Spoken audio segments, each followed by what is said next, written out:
Hi, are you interested in colored gemstones like rubies, emeralds, blue and yellow sapphire, amethyst, and a whole bunch of others, especially in relation to Vedic astrology? If so, this video is for you. This is my third video in a series of 4 videos on the topic of gemstone clickbaiting, which I feel is very crucial to our times.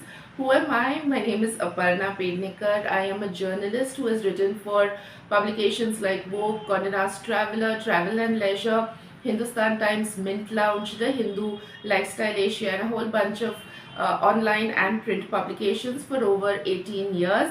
So if you're interested in jewelry topics like gemstone history, jewelry history, and authentic information on gemstone as well as gemstone jewelry, do hit the subscribe button.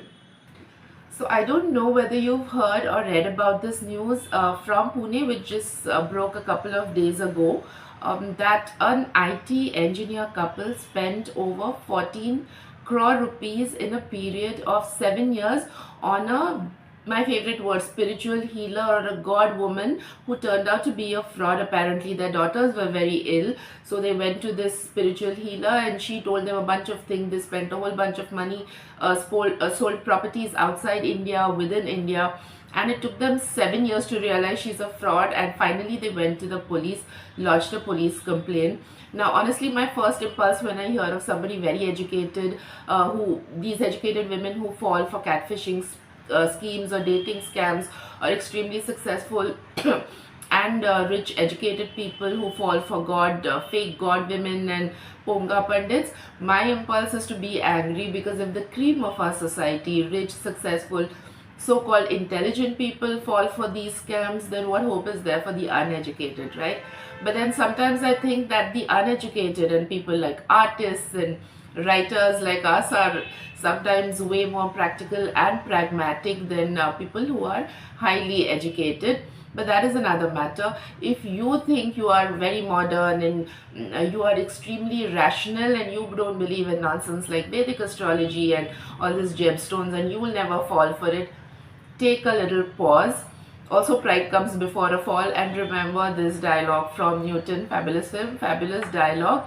But honestly, we are living in unprecedented times. Things are changing at such a crazy pace. There are so many job losses, there are so many new technologies that are just attacking us on a daily basis, and life is so unpredictable that circumstances could change any minute and your reaction to those circumstances could change, which is why somebody who doesn't believe in Ponga Pandit may suddenly start believing some mantrik, tantric sort of a person and some Baba that comes from somewhere. You never know. You think you are rational, but then you never know what happens. Which is why when you think about gemstones and maybe you're curious, you really don't have any financial stress, and touch wood, you don't have any emotional stress, bless you absolutely, but you're curious about gemstones, and just we are doom scrolling all day, so we see words like this everywhere: healing, transformative, used funnily enough for every freaking gemstone on earth. One of the most amusing things I have to show you, I saw this on a Marathi astrologer's website. Apparently aventurine becomes avengers, so anything goes as long as when a person is vulnerable, right? Which is the problem. But if you're still interested in gemstones and you're interested in them from an astrological angle, and you're worried whether you will be fall prey to all these weird schemes, here is my foolproof 2-point way to approach astrological gemstones in a rational manner, and that makes a lot of sense. The first approach is to think of astro gems or astrological gemstones as placebos, and consider the placebo effect. Now again, if you are a super rationalist, you might think I'm a little cray-cray and a little bit of a Ponga Pandit myself. But if you take a pause and think about this a little carefully, you will realize it's the perfect blend of rationality along with the power of belief. Now, the term placebo was invented in the 18th century as part of medical jargon when doctors started prescribing non-medical treatments to patients.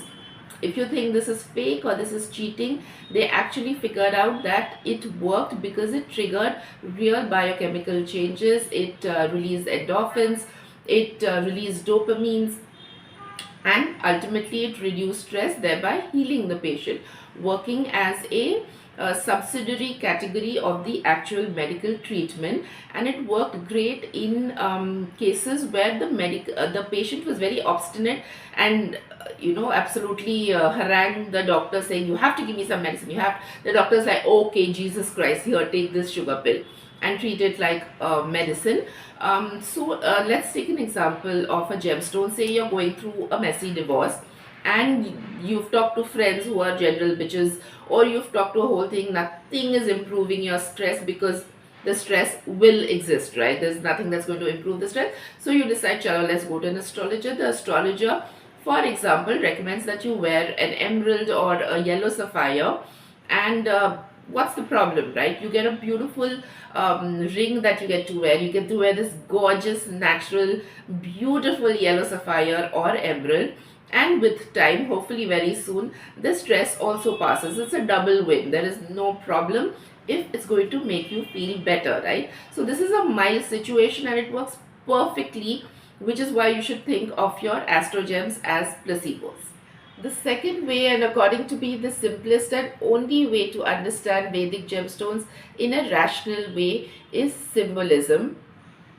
I really don't know why Indians don't either understand or want to believe in symbolism, that every gemstone is a pratik of a planet, is a symbol of a planet. It's not that the planet itself has coiled and miraculously become a mini version of itself and gone into the gemstone. Honestly, tell 50,000 or 50 lakh Indians that सूर्य की रश्मियाँ आके आपके इस गूढ़ रहस्य का जो रत्न है उसमें समा के आपके जिस्म में जाके आपकी रूह को बदल देगी. They'll be sold immediately. They'll buy a gemstone worth 50,000 or 1 lakh or 50 lakh, and try telling them that it is symbolism, and they like, the fuck is symbolism, what nonsense, what will it do for me? It also comes from like I mentioned in the second video of this series, the idea that everything exists in the world for you. And why should it exist for you? Any universal energy, from God to nature to gemstones, why does it exist on earth? To fulfill your purpose. And when you realize that it doesn't, is the moment when astro gems will start working for you, because they are just a symbol. And most people won't tell that to you. They like, we will take the gemstones and we will do some puja, and then we will do some yagya, and the gemstone will be imbued with power and magic. What bullshit are you talking about? Jesus Christ, how stupid do you have to be to believe that? Meanwhile, symbolism is the easiest way to understand it. Let's just take a quick example before closing.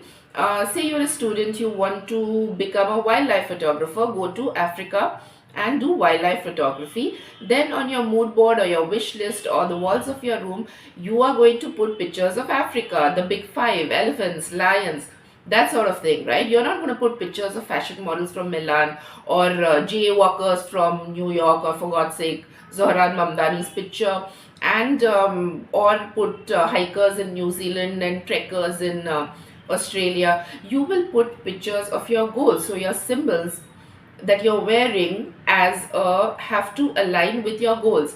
Now, if your goals keep changing, don't blame it on the astrologer or the gemstones, because honestly, when you go to an astrologer, what he is rightfully supposed to do is give you one nice rap on the back and make sure that you change your behavior to align with your goals. But most people just don't want to change.